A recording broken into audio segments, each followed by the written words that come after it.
नमस्कार दोस्तों, कैसे हैं आप लोग। मैं आशा करता हूं कि आप सभी स्वस्थ होंगे, दुरुस्त होंगे और अपना ख्याल रख रहे होंगे। और जैसा कि आप जानते हैं कि कुछ दिन पहले ही अभी यूजीसी नेट के जो एग्ज़ाम्स हैं वो समाप्त हुए हैं और अब रिज़ल्ट आने शुरू हो जाएंगे। कुछ दिनों में आंसर की आपके पास आ जाएंगी और उसके बाद फिर रिजल्ट्स भी आ जाएंगे। और इसी के साथ साथ एक नया युद्ध एक तरह से हम कह सकते हैं कि 2022 में जून में जो यूजीसी नेट की परीक्षाएँ होंगी उसकी तैयारियाँ फिर से यहाँ पर शुरू की जाएंगी। और निश्चित रूप से जिन बच्चों का नेट क्लियर नहीं हो पाया या जो जेआरएफ करना चाहते हैं तो वो फिर से अपनी तैयारियों को शुरू करेंगे। तो आज का ये सेशन जो है, ये वीडियो जो है वो सिर्फ इसी पर बनाया गया है कि जब हम पहली बार नेट का एग्ज़ाम देने जा रहे हैं या दूसरा अटैम्प्ट दे रहे हैं तो ऐसी कौन से बेसिक्स हैं जो हमें क्लियर होनी चाहिए। नेट का सिलेबस जब हम उठाएं, उस सिलेबस को पकड़ने से पहले, उस सिलेबस में जो भी लगा हुआ है उसको पढ़ने से पहले कौन से ऐसे टॉपिक्स हैं जो पहले से हमें पता होने चाहिए, कौन से ऐसे बेसिक्स हैं जो हमें पता होने चाहिए, और उसके बाद जो है हम नेट के सिलेबस को पकड़ें और फिर जो है जेआरएफ को पार करें। क्यों बता रहा हूँ मैं ये सब चीज़ें आपको, क्योंकि मेरे कई ऐसे दोस्त हैं जो नेट का एग्ज़ाम देते हैं, दिया था उन्होंने, अभी सब जेआरएफ क्वालिफाइड हैं, कुछ पढ़ाने भी लग गए यूनिवर्सिटीज़ में। लेकिन उनका कुछ अनुभव अगर मैं आपको बताऊं, जो भी उन्होंने मुझे बताया, मैंने खुद जो देखा था, मैं ऐसे कुछ लोगों को जानता हूं जो 7 से 8 बार उन्होंने नेट का एग्ज़ाम क्लियर किया, लेकिन जेआरएफ 9वीं 10वीं बार में वो जेआरएफ निकाल पाए। और 9वीं 10वीं बार जब 9वां 10वां अटैम्प्ट जो था उनका, उसमें जब उन्होंने जेआरएफ क्लियर किया तो उनसे जो मैंने पूछा कि इस बार कैसे, तो उन्होंने यही मुझे बताया कि हम सिलेबस को तो अच्छी तरह से पढ़ लेते थे, लेकिन अच्छी तरह से का मतलब है कि सिलेबस ही पढ़ते थे, लेकिन जो कुछ बेसिक्स होने चाहिए वो हम कभी क्लियर नहीं करते थे। इस बार हमने सिलेबस को अलग में साइड में रखा और जो मूल जो बातें होती हैं, ठीक है, जो पता ही होनी चाहिए, जिनका ज्ञान होने के बाद आपको सिलेबस पकड़ना था, वो हमने आज तक नहीं पढ़ी थी वो चीज़ें। तो वो आपको जो है उस पर ज़्यादा ध्यान देना चाहिए, क्योंकि सिलेबस एग्ज़ाम में भी वहाँ पर थोड़ा बहुत बेसिक्स से ही आ जाता है अक्सर। तो उसी के बारे में आज मैं आपको बताऊंगा कि कौन कौन सी चीज़ें हैं। ऐसे बच्चे हैं जो एक नंबर से रह जाते हैं जेआरएफ में, ठीक है, तो वो नहीं रहें, ठीक है, ऐसा ना हो। पहली बार में ही अगर आप जेआरएफ निकालना चाहते हैं पहले अटेम्प्ट में ही, तो कौन कौन से तरीके हैं और किन चरणों में जो है आपको तैयारी करके, क्योंकि अभी हमारे पास समय बहुत है। इससे पहले तो हमारी वीडियो ऐसे आ रही थी कि 1 महीना बचा हो तो क्या करें, 10 दिन बचे हैं तो क्या करें। अभी तो हमारे पास पूरे लगभग 6 या 7 महीने हैं, तो हम अच्छे से तैयारी कर सकते हैं, ठीक है। तो क्या स्ट्रेटजी होनी चाहिए, एक सही अप्रोच क्या होनी चाहिए, उसी के बारे में बताने के लिए मैं आपको यहाँ पर आया हूँ आज मैं। देखिए, मुख्य रूप से मेरा ये मानना है कि 3 चरणों में आपको जेआरएफ की तैयारी करनी चाहिए। पहला चरण वो है कि वो बेसिक बातें, ठीक है, वो बेसिक नॉलेज जो आपको सिलेबस पकड़ने से पहले होनी चाहिए, ठीक है, चाहे वो व्याकरण से संबंधित हो, अब वो क्या है वो भी मैं आपको बताऊंगा, चाहे वो साहित्य से संबंधित हो या दर्शन से संबंधित हो या स्मृति आदि शास्त्रों से संबंधित हो, कैसे वो चीज़ें आपको करनी है और कौन कौन सी किताबें उसके लिए आप सफिशिएंट रहेंगी, वो मैं आपको बताऊँगा। इसके बाद दूसरा जो चरण है, ठीक है, इसको हम लिख देते हैं आधारभूत ज्ञान, जो आपको पता ही होना चाहिए लगभग, ठीक है, माफ़ कीजिए मैं इसको यहाँ लिख देता हूँ। तो पहला चरण जो है वो है आधारभूत या बेसिक नॉलेज, आप इसको कह सकते हैं। दूसरा चरण जो है वो आपका पाठ्यक्रम, जो सिलेबस लगा हुआ है वो आपको पकड़ना है और दूसरे चरण में उसको आपको समाप्त करना है। लगभग 3 से 4 महीने उसमें लग जाएगा आपको, ठीक है। 6 महीने का अगर हम एक पूरा लेकर चलें तो पहला महीना जो है आपको इस बेसिक नॉलेज को देना चाहिए, पहला महीना। दूसरा से तीसरा चौथा महीना, 3 महीने 4 महीने जो है आपको पाठ्यक्रम को देने चाहिए, अच्छे से उसको पढ़ना चाहिए। और उसके बाद जो अंतिम महीना बचा है एग्ज़ाम से पहले 1 महीना जो है वो आपको देना चाहिए रिवीजन के लिए, ठीक है। वो आपको रिवीजन को देना चाहिए। तो इस तरह से रिवीजन का मतलब उसमें आप प्रैक्टिस सेट उठाइए, ठीक है, पुराने पेपर्स निकालिए, उनको सॉल्व कीजिए, ताकि एग्ज़ाम से पहले आपको बहुत सारे क्वेश्चन पेपर करने का अनुभव हो और आप एग्ज़ाम में एकदम जब जाएं तो क्वेश्चंस थोड़ा बहुत उनसे आप चिर परिचित हों। तो इन 3 स्टेप्स में आपको फॉलो करना है और तब जाके आप पहले अटैम्प्ट में अगर आप जेआरएफ करना चाहते हैं तो, ठीक है। चलिए अब शुरू करते हैं, देखते हैं एक बार कि कौन से वो बेसिक्स हैं जिनका ज्ञान होने के बाद हमें सिलेबस पकड़ना है। तो सबसे पहले हम बात करेंगे व्याकरण की, ठीक है। देखिए, अगर आप व्याकरण पढ़ रहे हैं तो आपको पता है कि व्याकरण में मुख्य रूप से 4 चीज़ें लगी हुई हैं। लघु सिद्धांत कौमुदी तो लगी ही हुई है, वैयाकरण सिद्धांत कौमुदी का कुछ भाग लगा हुआ है, ठीक है, और वाक्यपदीयम लगी है, महाभाष्य लगा हुआ है। तो जब आप लघु सिद्धांत कौमुदी पढ़ेंगे, शुरुआत उसी से होगी क्योंकि संधि प्रकरण पहला प्रकरण लगा है, संज्ञा प्रकरण भी लगा हुआ है, तो उसको पढ़ने के साथ साथ आपका सामना वहाँ पर जो है सीधे सूत्रों से होगा, ठीक है। अब सबसे पहले आपको सूत्र मिलेंगे, वृत्तियाँ मिलेंगी और सीधे फिर उनको फॉलो करना है, सिद्धियाँ बनानी है, प्रक्रिया कैसे चल रही है वो सब आपको पता होना है। तो उससे पहले क्या पता होना चाहिए, तो बेसिक नॉलेज जो है ग्रामर की, जैसे संज्ञा किसे कहते हैं ये आपको पता होना चाहिए, सर्वनाम क्या चीज़ है, ठीक है, क्रिया क्या होती है, धातु क्या है, प्रातिपदिक क्या है, इन सब चीज़ों के बारे में आपको पता होना चाहिए, शब्द क्या है, ठीक है, और प्रत्यय क्या चीज़ है, प्रत्यय कहाँ पर लगता है, प्रकृति और प्रत्यय क्या चीज़ें हैं, कैसे उनको मिलके नया प्रातिपदिक बनता है, प्रातिपदिक में प्रत्यय लगते हैं, फिर कोई पद बनता है।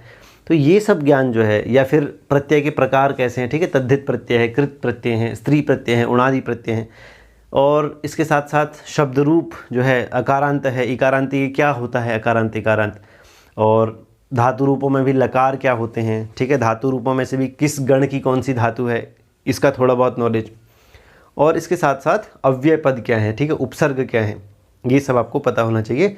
और प्रत्याहार, अगर प्रत्याहार आपने पढ़ लिया अच्छे से तो कहते हैं कि आधा व्याकरण आपको आ चुका है, 50% व्याकरण आप जान चुके हैं। अगर आपको प्रत्याहार, माहेश्वर सूत्रों का अच्छा नॉलेज हो गया है, उनका प्रयोग करना, जैसे अगर आपको बोला जाए कि झलों को झस परे रहते जस हो जाए, ठीक है, अब ये झलाम जस जैसी सूत्र कह रहा है, तो ये आपको पता होना चाहिए कि झल क्या है, जश क्या है, ठीक है, झस क्या है, ये प्रत्याहार हैं।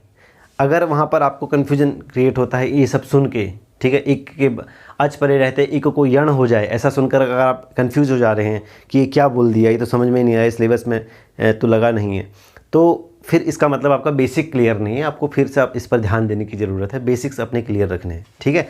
ये वो बातें हैं जो सिलेबस में नहीं लिखी हुई हैं, लेकिन ये पता होनी ही चाहिए, ठीक है। सिलेबस जो है वो सेकंड स्टेप है, सिलेबस में ये नहीं लिखा होगा कि आपको प्रत्याहार का ज्ञान होना चाहिए, लेकिन संधि लगा है तो संधि के लिए आपको प्रत्याहार का ज्ञान बहुत ही ज़रूरी है, समास है या आगे, ठीक है, जो भी आपको बनाने हैं, प्रत्याहार नहीं पता होता होगा तो आप सुप आदि प्रत्यय क्या होते हैं, तिंग क्या होते हैं, वो भी आपको नहीं पता होगा। तो इस तरह से कुछ वर्णमाला क्या है संस्कृत की, है ना, मूल स्वर क्या है, संयुक्त स्वर क्या है, गुण किसे कहते हैं, वृद्धि क्या चीज़ होती है, ये सब चीज़ें आपको अच्छे से पता होनी चाहिए व्याकरण के लिए।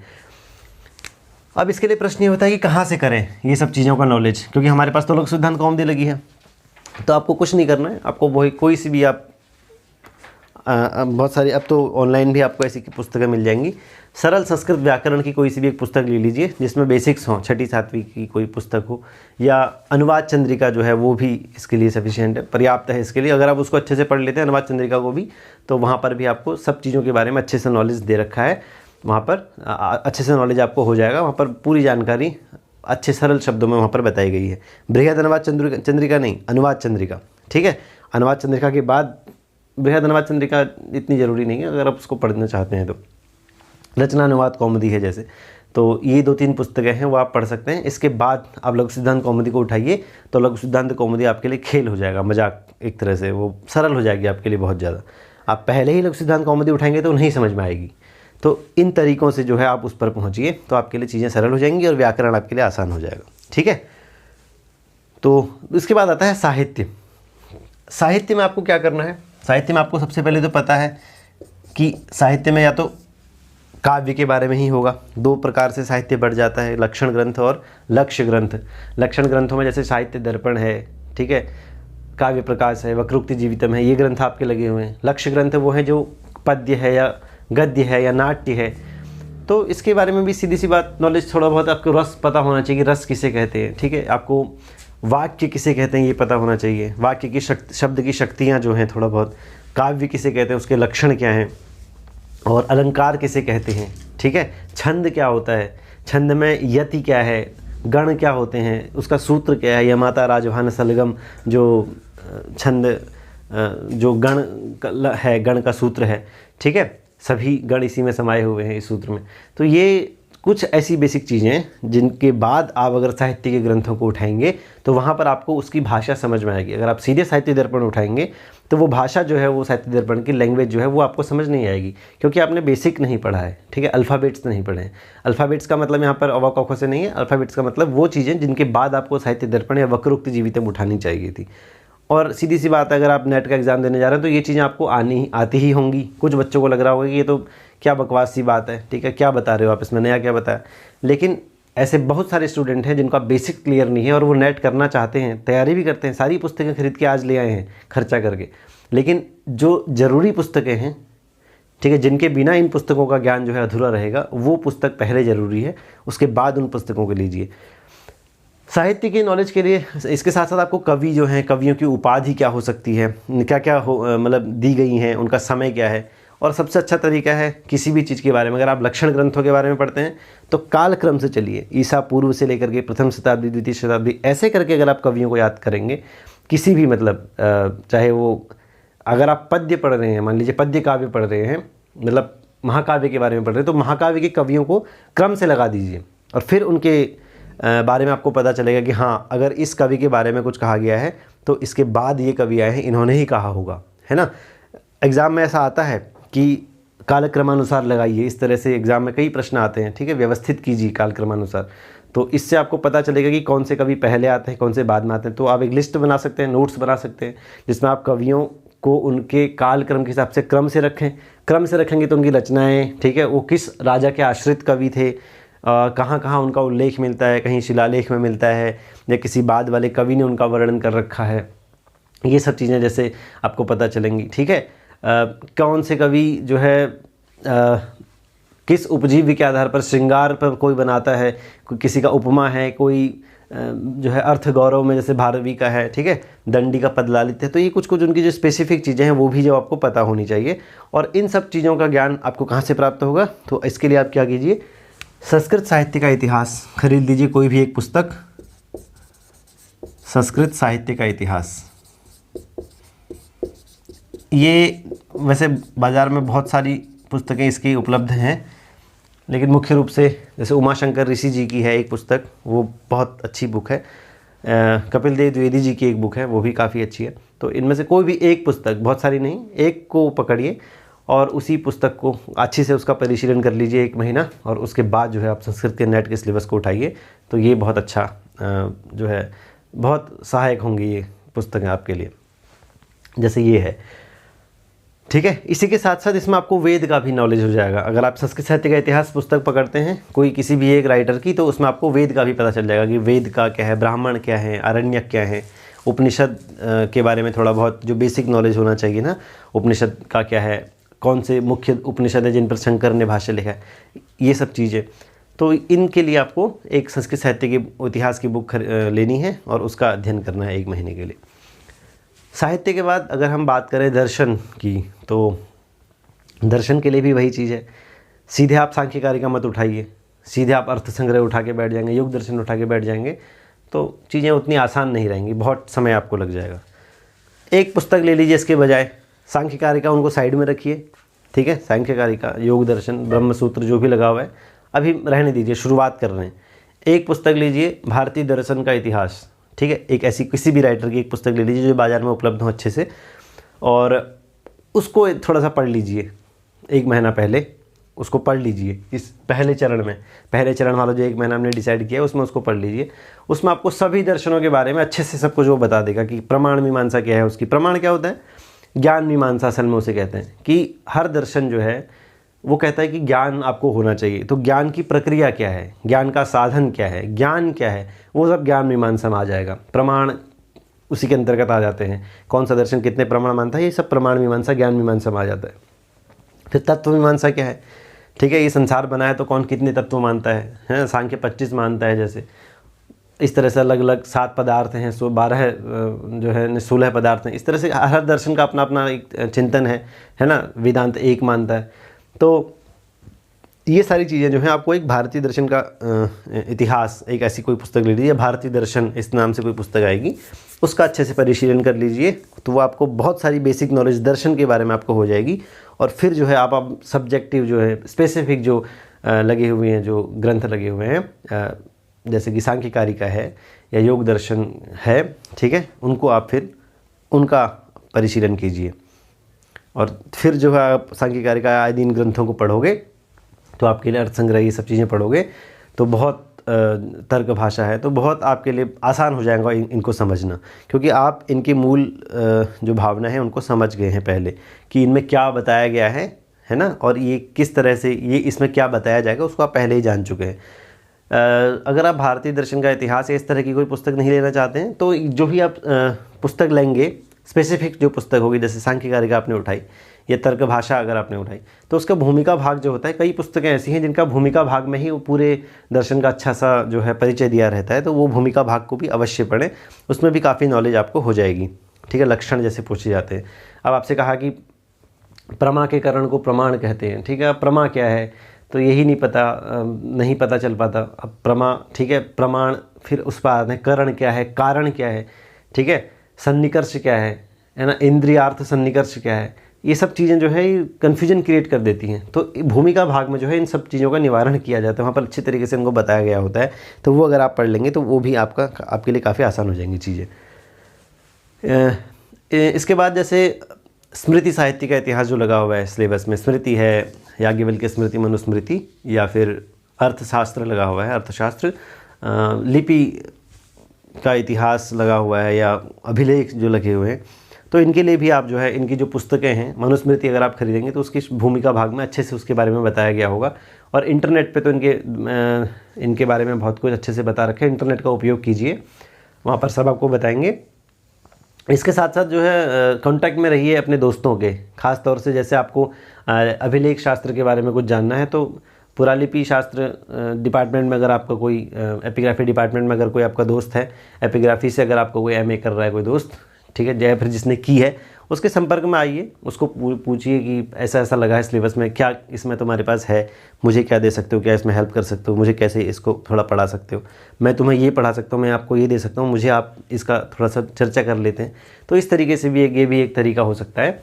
दब्बू नहीं बनना है, सोच को विस्तृत रखना है, ठीक है। ऐसा वो ज़माना गया कि मेरे नोट्स इसके पास चले जाएंगे, क्या पता इसका हो जाए JRF, मेरा ना हो, ऐसा भी कई बच्चे आज सोच रखते हैं, लेकिन ये बहुत घटिया सोच है एक तरह से। तो ज्ञान को जितना आप देंगे उतना बढ़ेगा, ये बिल्कुल सही बात है, उतना जितना आप पास करेंगे उसको तो आपका उतना ही नॉलेज बढ़ेगा, ठीक है, ये इसमें कोई दो राय नहीं है। तो जो है सहयोग की भावना से भी आप जो है इस तैयारी को कर सकते हैं शुरुआत में, ठीक है। और इसके साथ साथ तनाव नहीं लेना है बिल्कुल भी, रिजल्ट जैसा भी आए उसको स्वीकार करना है, और ये नहीं कि इस बार हमने अच्छी मेहनत करी थी नहीं हो पाया तो ऐसा नहीं है कि अगली बार और अच्छे से करेंगे, ये वाली भावना होनी चाहिए। साथ साथ फर्स्ट पेपर को लेके चलिए। फर्स्ट पेपर के लिए भी KS मदान की एक पुस्तक है, वो भी काफ़ी बच्चे जो है उसको पसंद करते हैं, उसमें कंटेंट अच्छा दे रखा है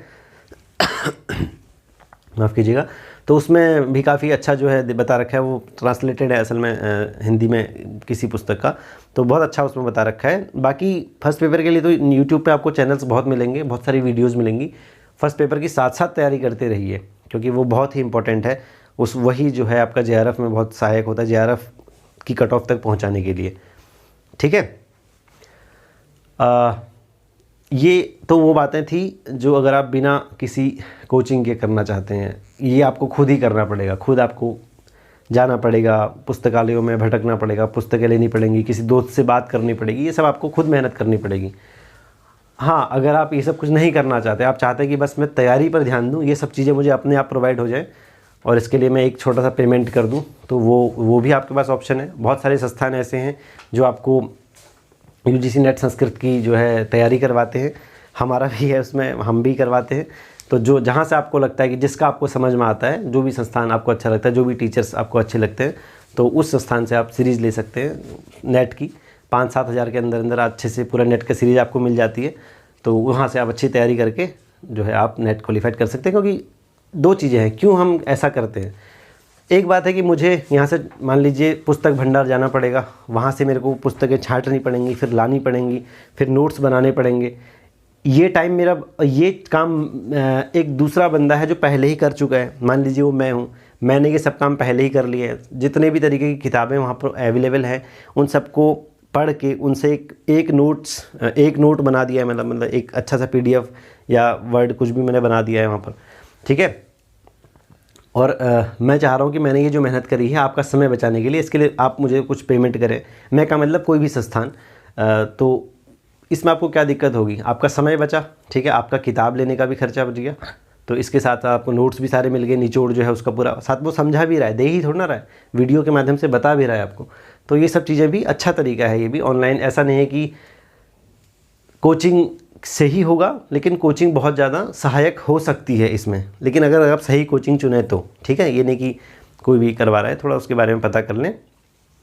अगर आपका समझ में आता है अच्छा सा डेमो क्लास ले लें तो वो आपको बता देगा क्या क्या आपको प्रोवाइड कराएगा वो चीज़ें। पहले सारी चीज़ें कंफर्म करके फिर ही अपने सिलेबस को लें, और या फिर स्वयं मेहनत करें, ये सारी चीज़ें करें, खुद इधर उधर दौड़ा भागी करें, इकट्ठा करें, तो दोनों ही तरीके आपके पास हैं, ठीक है। तो शुरू करते हैं एक बार फिर से net JRF NTA net JRF 2022, और हम आपके साथ लगे रहेंगे। आपका कोई भी प्रश्न हो इससे संबंधित, वो यहाँ आपको सभी प्रश्नों का जो है जवाब आपको यहाँ से मिलेगा। किसी भी तरह की आपकी क्वेरी हो तो हमसे पूछिए आप, हम आपको बताएंगे, और साथ साथ तैयारी भी हम कराएंगे ही। हम यहाँ से कोचिंग भी करवा रहे हैं। अगर आपको इसके बारे में कुछ भी नॉलेज चाहिए तो मैं नंबर डिस्क्रिप्शन बॉक्स में डाल दूँगा, तो उस पर आप जानकारी ले सकते हैं। साथ साथ हम आपको क्या प्रोवाइड कराएंगे कोचिंग में, वो भी हम आपको एक PDF के माध्यम से टेलीग्राम चैनल पर एक PDF डाल देंगे, और डेमो क्लास का जो भी कुछ होगा हम आपको बता देंगे। तो उस हिसाब से आप हमसे भी जुड़ सकते हैं, या जहां आपको अच्छा लगता है वहां से आप जुड़ सकते हैं। लेकिन लक्ष्य यही है कि आपको JRF निकालना है और शोध में आना है, ठीक है। तो इसी कामना के साथ कि एक बार फिर से आप तैयारी शुरू करेंगे, या फिर जिनका JRF इस बार निकल जाएगा उनके लिए बहुत बहुत शुभकामनाएँ, बहुत बहुत बधाई। वो अपने जूनियर्स का, अपने भाई दोस्तों का मार्ग प्रशस्त करेंगे, उनको गाइड करेंगे। इसी कामना के साथ मिलते हैं नेक्स्ट वीडियो में। अपना ध्यान रखिए। नमस्कार, धन्यवाद।